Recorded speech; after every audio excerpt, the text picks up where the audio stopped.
সরকার যেভাবে তার দমন নীতি প্রয়োগ করছে তাকে দেখে আমরা কোনোভাবেই এই দেশটিকে আর স্বাধীন দেশ বলতে পারছি না। জাহাঙ্গীরনগর বিশ্ববিদ্যালয়ে বৈষম্য বিরোধী ছাত্র আন্দোলনের সমন্বয়ক আরিফ মাহমুদের মুক্তির দাবিতে এবং ঢাকা বিশ্ববিদ্যালয়ের শিক্ষক শিক্ষার্থীদের লাঞ্ছিত করার প্রতিবাদে মিছিল বের করেন শিক্ষক শিক্ষার্থীরা। 1 আগস্ট বিশ্ববিদ্যালয়ের ক্যাম্পাসে গান গেয়ে এই প্রতিবাদ মিছিল করেন তারা।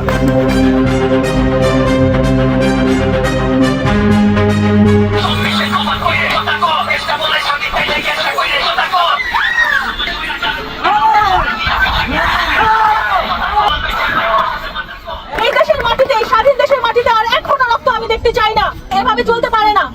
আন্দোলন চলছে, সারা দেশে আন্দোলন চলছে, সকল শিক্ষা প্রতিষ্ঠানে। গতকাল ঢাকা বিশ্ববিদ্যালয়ে যে শিক্ষককে লাঞ্ছিত করা হয়েছে, তার ছাত্রকে বাঁচাতে গিয়ে ধাক্কা দিয়ে ফেলে দেওয়া হয়েছে, তার তীব্র প্রতিবাদ জানাই।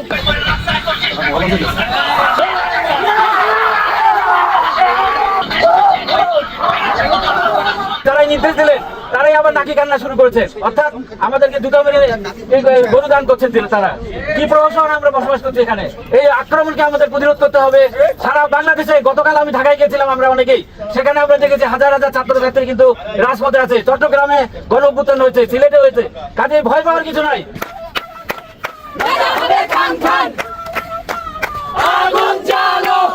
গত কয়েকদিনে আইনজীবী, র্যাপার এবং বিভিন্ন শ্রেণী পেশার মানুষের উপরে সরকার যেভাবে তার দমন নীতি প্রয়োগ করছে তাকে দেখে আমরা কোনোভাবেই এই দেশটিকে আর স্বাধীন দেশ বলতে পারছি না। আমাদের কণ্ঠরোধ করা হচ্ছে, আমাদের জীবন নিয়ে নেওয়া হচ্ছে, আমাদেরকে গ্রেফতার করা হচ্ছে, কোনো আইনি বিষয়ের তোয়াক্কা না করে ছাত্রদেরকে রিমান্ডে নেওয়া হচ্ছে, অত্যাচার করা হচ্ছে, তাদের কাছ থেকে জোর করে নানা ধরনের স্বীকারোক্তি আদায় করা হচ্ছে, পেশাজীবীদেরকে হয়রান করা হচ্ছে, আক্রমণ করা হচ্ছে। আমরা সকল হত্যা, সকল গুম, সকল দমনমূলক ব্যবস্থার নিন্দা জানাচ্ছি। ছাত্রদের সঙ্গে আমরা সকল শিক্ষক এখানে সংহতি জানাতে এসেছি এবং এই বৃষ্টি উপেক্ষা করে আমরা তাদের সঙ্গে আছি।